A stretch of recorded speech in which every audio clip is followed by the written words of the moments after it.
Assalamualaikum warahmatullahi wabarakatuh. Kisah lain tentang Nabi Musa.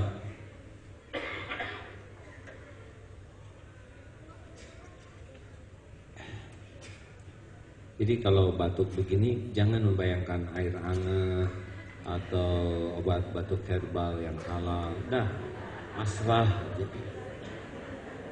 Nah, rezeki mah nggak akan pernah ketukar ya. Tidak terlambat. Hanya harus menyempurnakan ikhtiar, tapi jangan suka meminta-minta. Meminta-minta tuh izah akan turun. Ya cukup bicara baik-baik aja seperti barusan. Dari mana tadi Ustaz?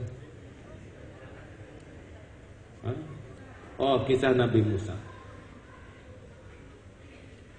Saya sudah pernah ceritakan ini kan tentang kekeringan yang melanda di zaman Nabi Musa.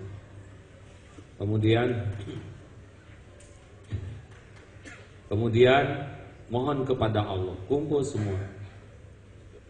Alhamdulillah, alhamdulillah, alhamdulillah. Apa Bu? Obat batuk herbal, tenang ya, semuanya ada waktunya ya. Ini udah dikasih yang hangat aja luar biasa. Ini dingin, ini hangat, ini belum gatal ya. Kelihatannya kurang ada yang bergerak, tapi ya udah herbal. Kadang-kadang ikhtiar harus disempurnakan. Tapi itu dunia lebay, seharusnya nggak seperti itu hadirin.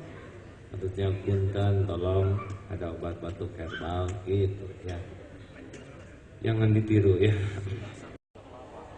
Lalu kekeringan, lalu minta ke Allah. Dan Allah memberitahu Nabi Musa bahwa ini doa terhalang. Karena ada seorang yang 40 tahun hidupnya dosa aja siang malam. Akhirnya Nabi Musa, ayo ngaku. Ayo siapa yang bikin dosa 40 tahun ini bikin hujan gak turun. Nah si orang tersebut berguncang hatinya dan ngaku, ya Allah, saya ini ahli maksiatnya, tapi saya nggak berani ya Allah keluar dari barisan ini, saya malu. Saya ya Allah sampai banjir air matanya, saking malu, takut ke Allah, nyesel, tapi nggak berani keluar, tapi ngaku saya ya Allah. Tiba-tiba hujan turun deras. Nabi Musa heran, ya ini belum ada yang ngaku, hujan udah turun. Ya Allah, ini belum ada yang keluar dari barisan, tapi engkau sudah turunkan hujan. Sudah, dia sudah mengakui dosanya. Yang mana ya Allah? Selama dia berbuat maksiat saja aku tutupi dosa dan aibnya. Bagaimana mungkin sesudah dia taubat aku buka aib-aib? Aduh. Wa asirru qaulakum awidharu bih innahu alimun bidatis sudur. Mau engkau rahasiakan, mau engkau zaharkan, innahu sesungguhnya Allah alimun bidatis sudur, tahu semua isi hati. Makanya hadirin, kita jangan ngenteng-ngenteng maksiat. Tapi kalau masa lalu kita kelam, hidup yang sudah pernah dijalani hitam, kalau orang nggak ada yang tahu, kita nggak boleh buka, karena Allah yang nutupin. Jangan dibuka apa yang Allah tutupin. Tinggal taubat saja. Sebesar apapun dosa, ampunan Allah lebih besar lagi, pasti. Karena Allah lebih suka kepada orang yang taubat. Innallaha yuhibbut tawwabin wa yuhibbul mutatahhirin. Jangan dibuka ya. Jadi ibu kalau ditanya oleh suami, "Mah, kamu ngapain aja sama pacar lama?" Sudahlah Pak, itu mah urusan Allah, saya dengan Allah saya udah taubat gitu.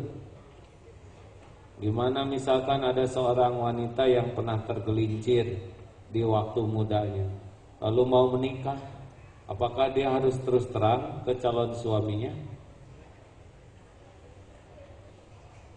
Bingung. Kalau nggak ditanya ya diam aja. Kecuali kalau ditanya, kamu orsinil atau enggak?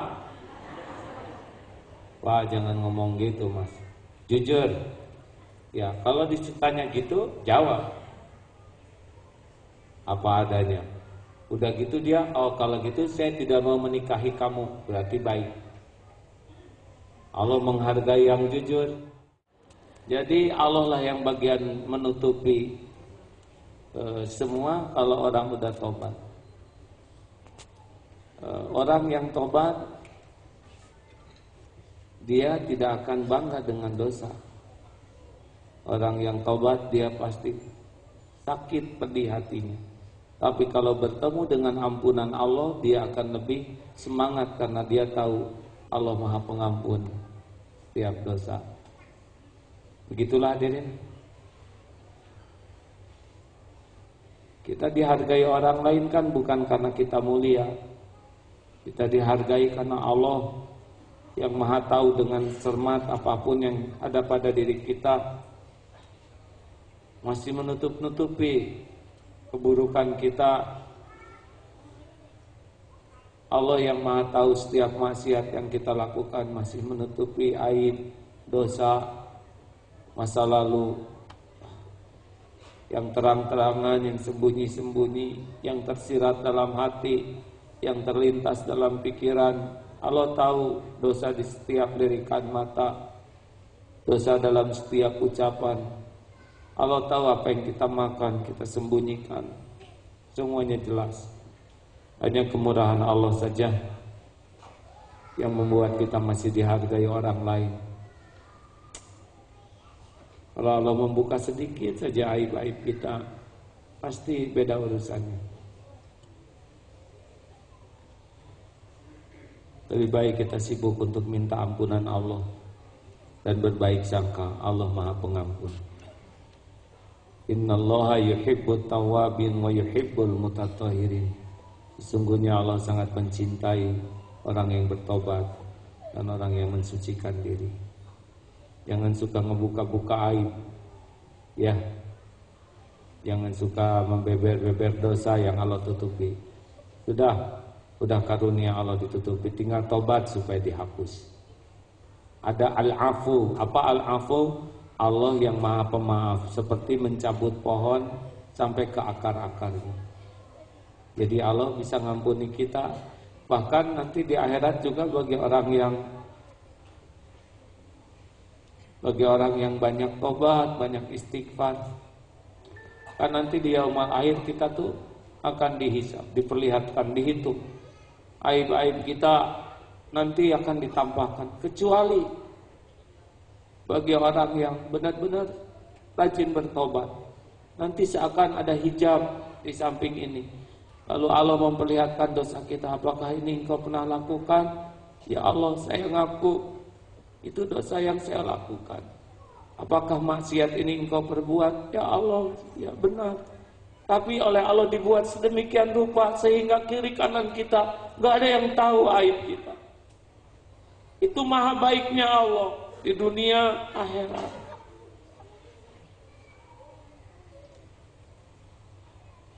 Maksudnya harusnya kita terus menerus taubat. Karena itulah yang membuat Allah semakin menyayangi hambanya. Kita ngaku kita ini kotor, berlumur dosa, berselimut air, siang malam terang-terangan, sembunyi-sembunyi kita banyak dosa. Harusnya kalau mau tidur tuh ampun ya Allah. Allah memperhatikan.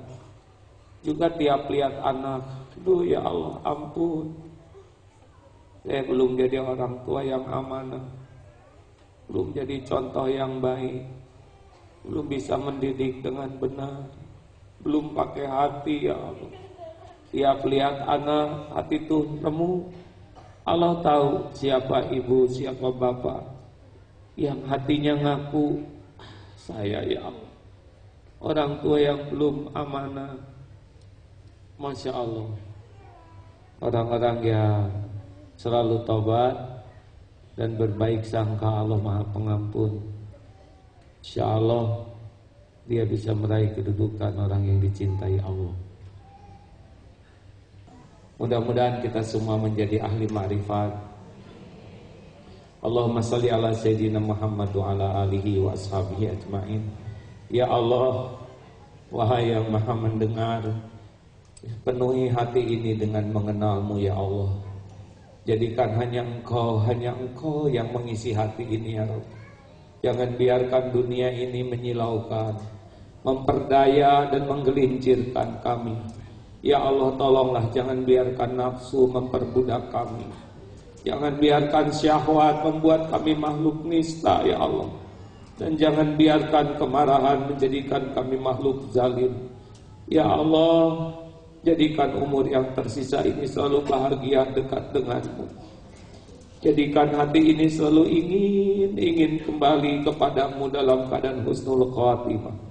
Ya Rabb, jadikan majlis ini majlis yang Kau berkahi, yang Kau berikan nikmatnya ibadah, doa yang Engkau ijabah, yang Engkau cukupi dengan rezeki halal barokah, yang Engkau jamu di Baitullah-Mu ya Allah, haji hajah mabrurah, dan jadikan akhir hayat kami semua husnul khatimah. Wahai yang maha menatap, berkahilah majlis ini ya arhamar rahimin. Rabbana taqabbal minna ya Allah, innaka antas samiul alim wa tub alaina innaka antat tawwabur rahim. Amin.